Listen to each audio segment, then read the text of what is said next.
to A Well-Designed Business. My name is LuAnn, and I'm so glad you found this podcast. Together with my husband Vince and our partner Bill, we have grown our company WindowWorks from the ground up.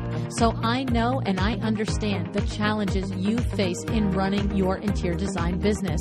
I also know that your talent alone isn't enough to ensure your success. So on this podcast, we talk about strategies and practical steps to help you grow your business. But make no mistake about it, we have our share of fun here too, mixed in with those aha moments that I love so much. This isn't fluff. Nobody has time for that. Whether you are a new interior designer or a seasoned designer, I am here to help you create and to manage the kind of interior design firm that you dream of. It's straight talk and it's action. Are you ready? Let's get started. Hi, welcome to A Well-Designed Business. Today on What Would Lou Do, I have a request from a window treatment professional to review our autopsy process that we do at WindowWorks. And if you have not heard me talk of this before, this is our review of every project once it's completed. So before I get started, I'd like to share two things. The first is a big thanks to Kirsch for sponsoring the show. Of course, for us as window treatment professionals, we know the value and the benefits of the Kirsch line of drapery hardware. We know their reputation for quality, styling, and innovation. But designers, do you know about it?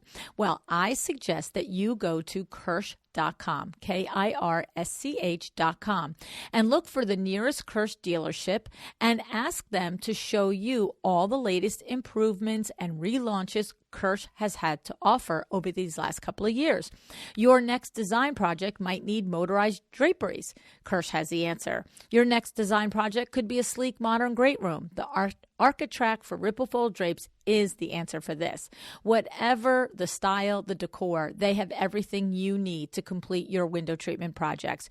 Go to Kirsch.com and see for yourself. Now, the second thing I want to mention is, you know that I'm on the national board of the WCAA, right? The Window Covering Association of America. Well, we have a really fantastic event coming up. This is the WCAA's very first free virtual learning event. That's right. It's called the WCAA's 3x3 virtual learning event. And it's just around the corner, literally next week. So mark your calendars, October 28th to 30th, 2020. We're going to have 3 sessions a day, one at 9 a.m., 12 p.m., and 3 p.m., all 3 days. And each session is either going to be hosted and presented by either a workroom, interior designer, or installer. This means that anyone and everyone in the window coverings industry will have something to learn, packed with education, motivation, inspiration, and camaraderie. This event is surely one that you don't want to miss. And as I said, it's completely free, whether you're a member or a non-member of WCAA, okay? So you're welcome, you're invited, and you're invited to share this opportunity with anyone who you think would benefit from participating, right? You can come to 1 session, 2 sessions, or all 9 sessions. All right. And I just want to give you a little teaser to pique your interest in this event. We have 2 of our beloved Well-Designed Business alums presenting. Yes, we do. Erica Ward is going to be presenting one of the sessions, and Vita, my lovely co-host on the WTF shows, is going to be presenting a session as well. So, and then the other thing is too, if you cannot make the live session, by registering, you will be getting emailed the link so that you can watch the recording after the fact. All right. So things to remember. It's coming up October 28th to 30th. It's free. You don't have to already be a member of the WCAA. We're inviting everybody. Okay. Go to WCAA.org. And at the top, you're going to see the banner there, and you just click on that and you can register for the event. It's also listed under the events page. All righty. So let's get to this autopsy process, right? I will say, I really do believe for most of us as window treatment professionals that this is probably easier than it is for you if you are a full service interior designer. The scale of the projects that you do as a full service designer, especially projects that are in the multiple hundreds of thousands, the sheer number of products sold, the months and hours spent, all of this contributes to the complexity in performing a proper evaluation of the project. However, This is exactly and precisely why it is essential for you as a designer to do the autopsy. The more moving parts, the more things get lost in the shuffle, and the easier it is to overlook the projects that you like to do but may not be profitable, right? Of course, no one is off the hook either. Whether you are a photographer, a web developer, an architect, a blogger, it is essential that each of us, all business owners, review our projects for profitability, deficiencies, processes, and client satisfaction. All right? So what is at the core? Why the autopsy? Well, there are three main objectives in my mind for the autopsy. The one is to learn what we do well. One is to learn what we need to improve on. And the other is what kinds of projects do we actually make money doing? Okay. It's not this big complicated thing with some big complicated business speak attached to it, right? Okay. However, if you don't do it, you could spend years never improving your business, and you could spend years chasing your tail, trying to make money without really ever understanding why you aren't. So let's look at what needs to be reviewed. Number one is the gross dollar amount of the project. In our case, this is recorded in our sales log as well as in our CRM. All right. Number two, what is the marketing source? How did the project come to us? This is also recorded on our customer invoice and in our CRM. And if it was a referral, did we get the name of the referring person? And did we send a note of thanks to this referring person? All right. Net cost of goods on every project we review and we put in there. So every single cost, all the fabric, all the trim for you guys, lighting, furniture, tile, wallpaper, all of it. All right. And this is also the place where we record any costs that are attached to mistakes. Okay. So we don't just put the cost in for what we ordered the first time around in doing the project, right? So for example, in my case, if I were to measure a blind and it should be 48 by 60, but I order it at 68 by 40, I would never do this, would I? No, not a billion times. No, right? But the thing is, we have to go back, and we do go back, and we put that new cost of goods in there. So it's not just the pretty cost of goods, the ones that we thought when everything went well. It's if there's a mistake made, that has to go back in and be entered and added into the project, right? And of course, the thing is, we all know some mistakes are a few $100s and some mistakes eat up the entire net profit on a job. But how do we know that? Because we record it, right? Okay. And so the thing is that all deficiencies and mistakes have to be accounted for. And we do that, and we put that into the client project in our CRM. All right. The next thing that we do at WindowWorks is we review all completed projects with the installers, the sales reps, and the office admin team. All right. This is very helpful, particularly in uncovering the I didn't know what I didn't know category of mistakes. Okay. We all make, the big mistakes, the mistakes of negligence, the mistakes in being in a hurry, the mistakes in not paying attention. But we also have mistakes that we simply make because we have not seen this yet. Right? You make, the big ones one time because they're so painful and you remember them. But the thing is, in conversation, so sometimes a job goes up, in our case, in WindowWorks, sometimes a job goes up. But in that weekly conversation where we call out the name of every project that was installed the week before, and we basically say, was it completed? Yes or no? Okay, yes. And then we look at the installer. All good? Everybody happy on the home front there? Anything that we need to tell a sales rep or anybody, our office admin, right?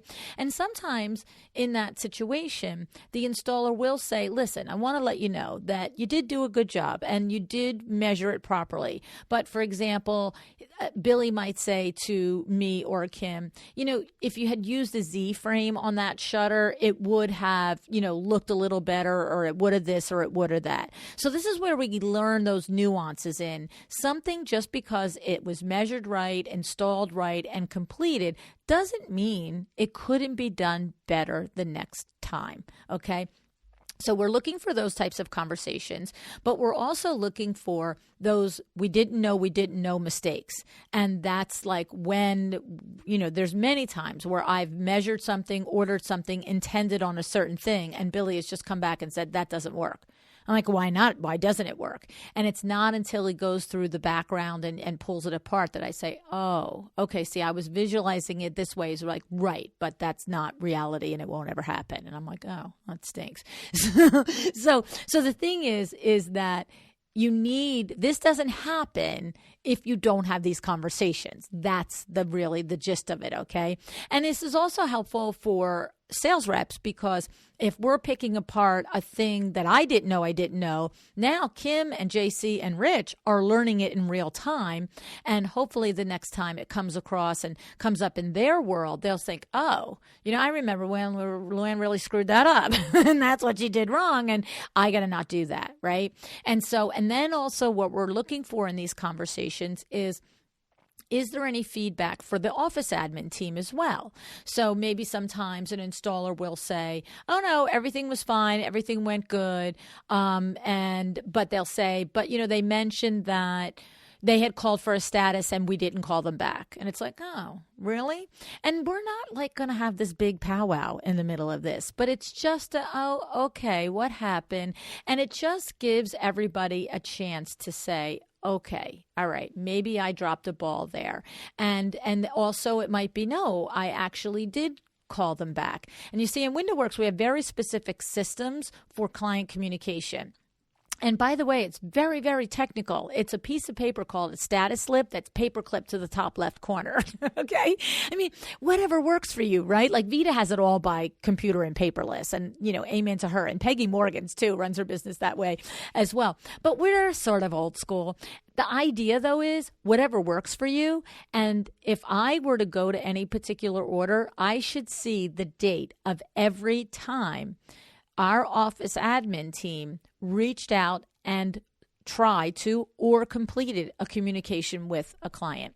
And when we get the feedback from an installer, say, for example, something like this, where the installer says, oh, they said the office wasn't calling back, this and that and the other thing. If someone on my team is saying, no, I did it, I'll say, well, let's take a look at the status slip.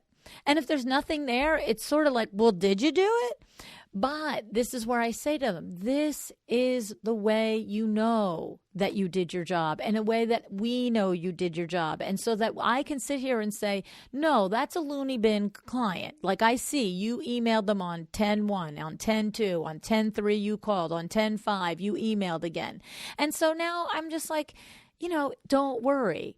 But if you don't have all of that there, then maybe it's an opportunity that I need to sit down and go over the training again and sit with my admin and say, we have a process for client communication. And this is the second or third time that somebody has mentioned to an installer that our communication isn't up to snuff. So where's the disconnect? Let's go back through the process again, right? It's a teaching opportunity. The whole point of this is not to catch people doing their job wrong. It's to help people to do their job better. But if you don't know where they're dropping balls, it's very hard to help them catch them, right? Does that make sense? Okay. So this is about being better, about together as a team, helping each other do a better job. It's like I said, it's not about catching people doing wrong things. That's not fun. Okay. So the thing is, the other part of this that comes from these conversations is sometimes everything does go right. And sometimes, it's been measured right. It's been delivered right. It's been installed right. Everything's right. And we just sometimes say to the installer, are they happy? And, sometimes it's like, yeah, high five. They love it. And other times they're like, well, I don't know. It just seems a little like, oh, they were surprised that the drape was that wide, or the blind was, more light filtering than they expected.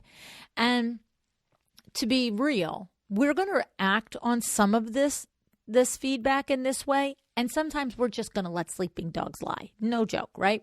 But depending on the scenario, the background story, the client, the installer's feedback, it is sometimes an opportunity for one of us to call up to that client and say, hey, how are you? Understand the job is completed, blah, blah, blah.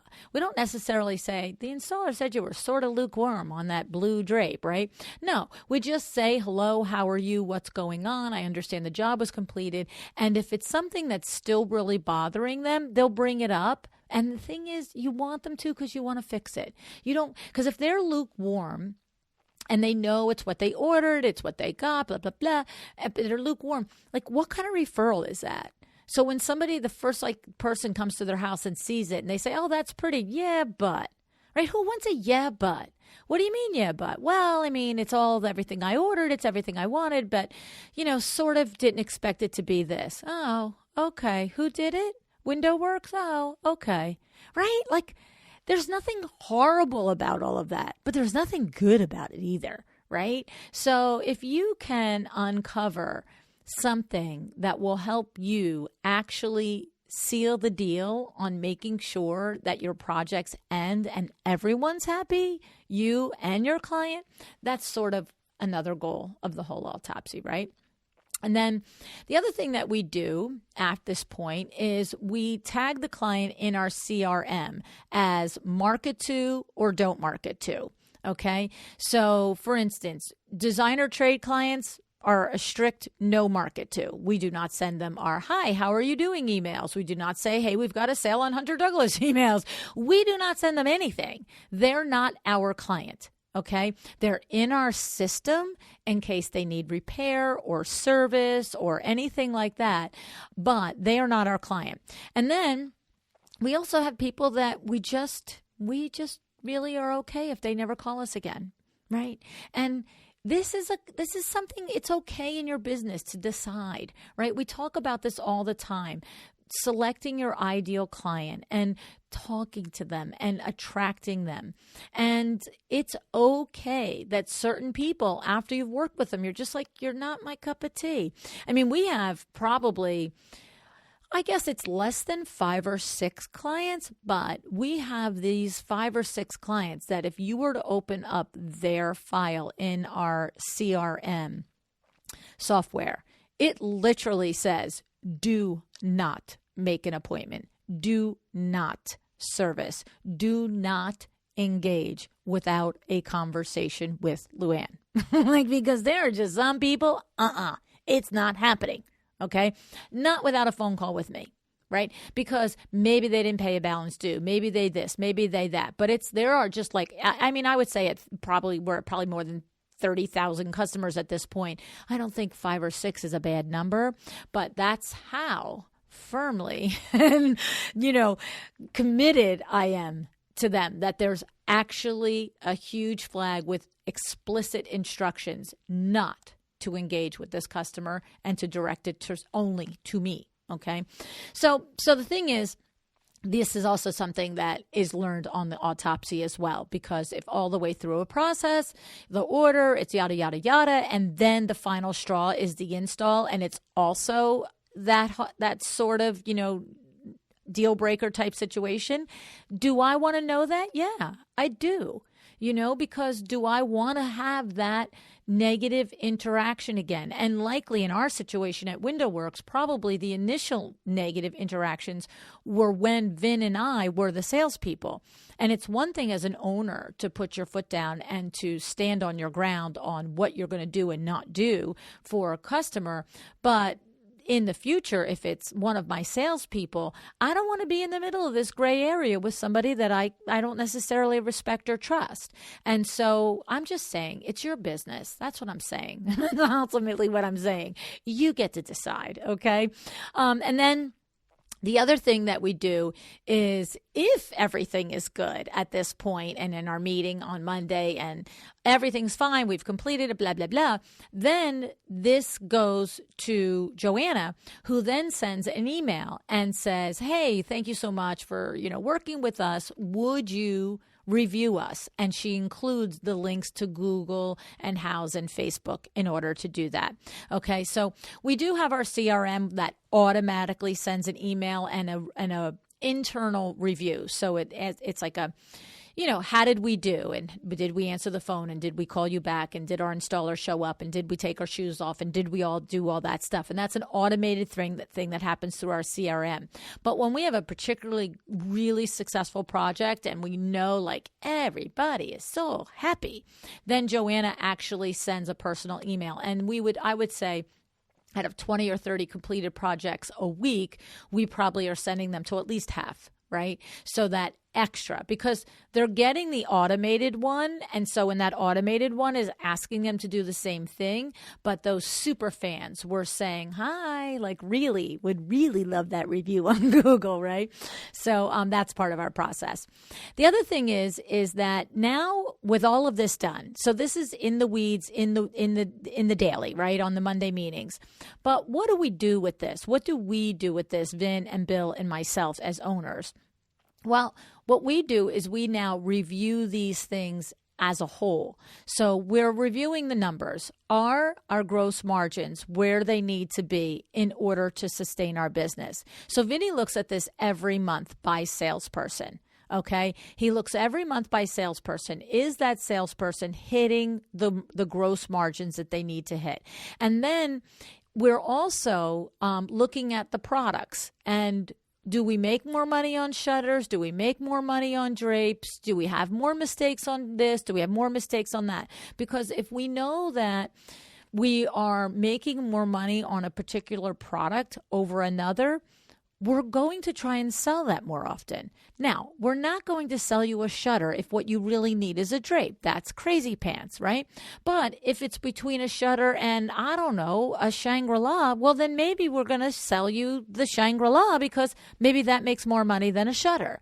You see, it installs faster, it comes quicker. There's lots of things that go into it. Less technical, blah, blah, blah, right? So we look at these patterns and we look at this information. And then the other patterns that we look at is with the team, right?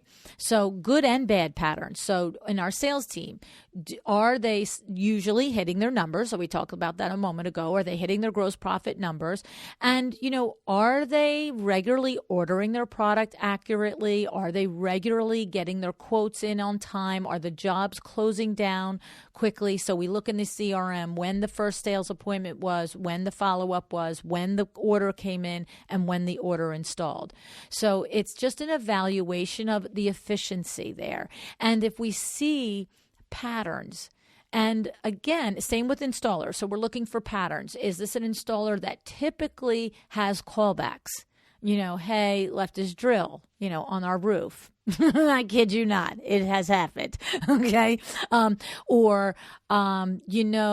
don't think this drapery is steamed that well. That probably doesn't happen because that would be Billy and that's not going to happen. But I'm making stuff up, right? So it's that callback thing. And, are there certain employees, certain installers that have more callbacks than others? And the thing about this is this, and by the way, are there certain employees that have better reviews than others, right? That people are giving us great feedback. Okay. So it's, again, not just looking for the bad, it's looking for the good as well. But the thing is, it's a moment as you, the owner, to take stock.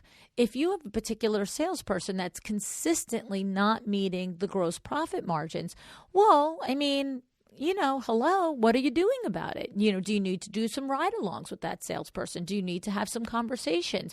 Do you need to just go and price some projects for the salesperson, like I said, with the ride-along, let them see you close it consistently at the higher margin so they can see that it can be done. Sometimes people just don't realize it's possible. And when you show them it's possible, all of a sudden, it's easier to do.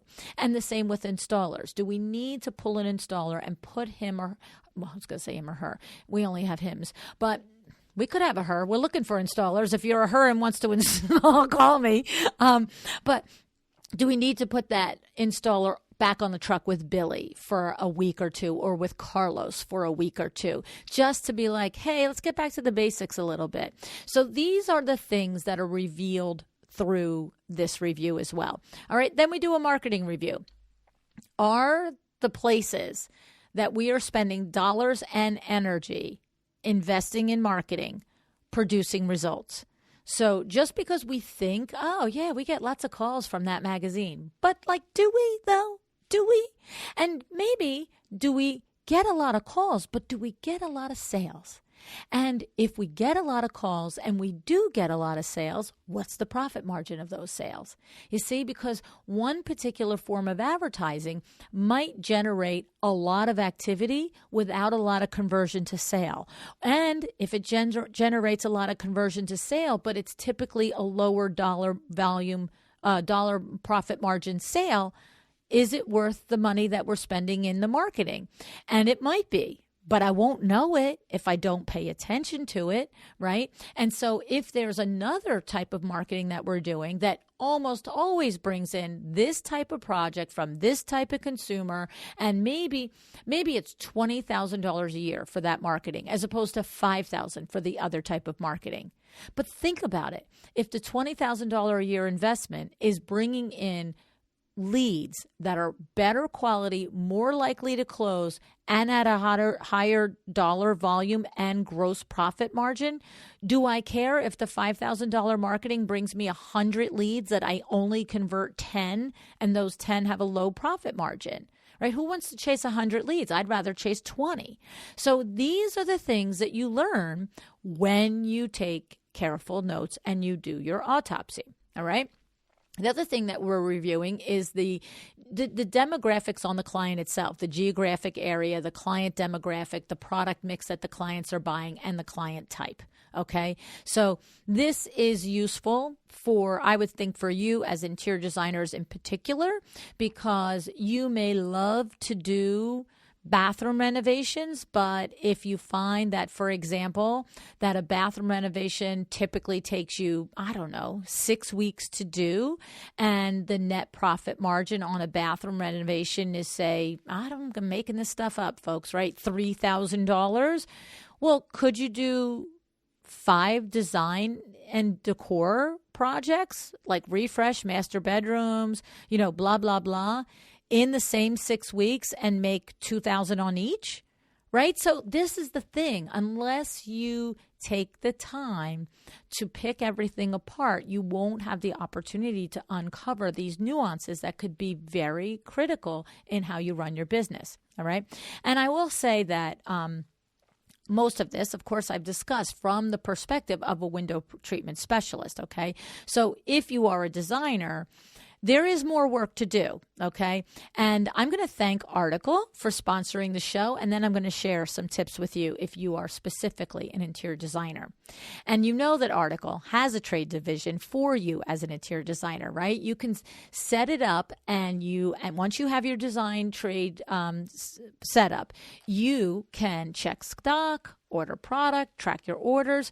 And this department is overseen by an interior design professional, and she knows what you need in your business to be efficient. So she understands that you need to help your client. She understands that you need to do things on time and on budget. And she understands that you want quality. So if you want quality, mid-century Scandinavian-inspired furniture, then you should go to welldesigned.article.com and get set up today. Okay? welldesigned.article.com. All right. Now, if you're specifically an interior designer, you can add these steps to this process. Number one step that I would love to see you do is to set up debriefs with your key trades, especially at the completion of the larger size projects. Now, for any one of you, a large size project could be $10,000 or $200,000 or $1 million. The idea is, when a project feels like it just went to, that was a little challenging for me to do. So in the beginning, it might be a $10,000 job. As you're seasoned, it could be a $2 million job. The point is that these are great projects to then reach out to the different key trades that you worked with and get feedback from them, okay? So you can ask to speak to the GC or the builder. You can ask to speak to the window treatment professional, the electrician, the plumber. Ask them what went well, what helped them, what did you do that helped them do their job efficiently, okay? Because here's the thing, sometimes you just do something and you don't realize how helpful that is in the process to your trade. And if you don't really get how helpful it was, you might not think how important it is to actually make it part of your process and to make sure you do it each time. So it's important to ask, what have I done in the course of this project in working with you that you liked and helped you do your job better? All right. And then ask for things that you could have done better, right? Like, where did I drop the ball? Where did I drive you out of your mind? Where could I have improved on my process? Okay. And then ask if there are ways that you could improve the communication between yourself and their company, that you could improve on workflow scheduling. Is there anything that you could improve the experience of working with your firm, okay, and or improving the outcome of the work that they provide for you, okay? This is literally gold in these conversations. I wish interior designers would ask us these questions. I really do. All right. Can you visualize how much you could learn about improving your process and your business just by sitting down with a trusted, respected trade and asking for their honest feedback? All right. And it's okay. Ask them point blank, please give it to me with kid gloves. You know what I mean? Like, it's okay. Right. All right. So, and I have to say, for you designers that have junior members on your team, design assistants and the like, especially if you as the principal are busy and you are entrusting them with managing much of this relationship without your oversight. And I know that to be true. Believe me, I know it, and I don't think you shouldn't. That's the whole point of having team members and filtering them in. But the thing is, while you're entrusting them to handle these things, are they doing it as efficiently as they could, right? I mean, you need to know if they are doing it efficiently. And the only way you're going to find out is by reviewing all of the steps in the autopsy and asking the different trades that you work with. Okay. So because if you're doing the autopsy correctly, you should be uncovering some of this for sure. Right. So like if during the review of a project, you learn that the tile wasn't delivered to the job site on time, and then that domino affected this and affected that. Don't just stop there. Don't just stop with why wasn't it delivered. I mean, don't just stop with it wasn't delivered. Ask why wasn't it on time? Because, it might have been back ordered, or maybe it wasn't ordered on time. Or maybe there was a mistake and had to be redone. Was the mistake the tile company's mistake? Or do you possibly discover that this is the 10th time that junior designer on your team has not closed the loop on a detail with a trade, right? See, just one time you being aware of it is interesting. But if you're doing your autopsy after every project and you're uncovering the same thing over and over, you as a principal have some work to do. And that's either committing to retraining the employee or letting that employee go. Right? But you learn these things through the review and through the conversation with the trades. Okay. So the idea is if you're not examining everything, you're not going to learn everything. All right. So you might only learn what gets caught, not what could have been avoided. Okay. And I have to say, in all my years in business at WindowWorks, I've only ever had one design principal ask me, is there anything we can do on our end to create efficiencies between our companies that maybe I had not considered? All right? Gold star, if you can guess which one. I mean, should we do a drum roll? I mean, seriously, do we need a drum roll? You already know the answer. It's Sandra Funk of House of Funk, right? No surprise. She always starts with her A game, and she's always looking to improve on that. And she has said that to me a couple of times over the years, and it's not always, hey, let's have this big powwow, Lou. Like, let's have this big meeting, Lou. It's sometimes just, here we are standing on a job, a little bit of time, and she'll look and she'll say, how are we doing? Are there things that we could do that would make this process with you better? Right? I mean, it's a simple thing. And sometimes it's like, yeah, all good. Or maybe we can have a little chat later, right? And so don't be afraid of that, because that's how you're going to improve your business. Okay. And then the other thing that you really should do as a design firm that is probably very different from us as window treatment professionals is ask your client, how did you do? And do it in a personal, meaningful way. Right? So with us, we're going to ask for a review. That's, our relationship is not nearly as deep and not nearly as long-term. So this is probably sufficient. But I always remember Susan Brunstrom. She was on the show way back in episode number 36. And I remember being so impressed when she was going through the steps that she takes in her firm post-project to review. It was her autopsy process, in essence. And it always sticks in my mind how at the completion of each project, she explained that she takes her client to lunch or dinner. And in this meeting, she invites them to share with her what they liked and what they didn't like about the process of doing their project with her firm. And I have to say, I really encourage you to listen to Susan's episode, because there are more insights and ideas on the autopsy process for you as an interior designer.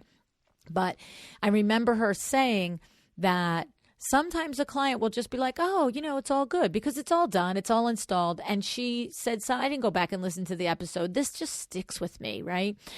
She just said something to the effect of that she tells them, she lets them know it's important for the success of her firm to really understand what went well and what could have been done better. Okay.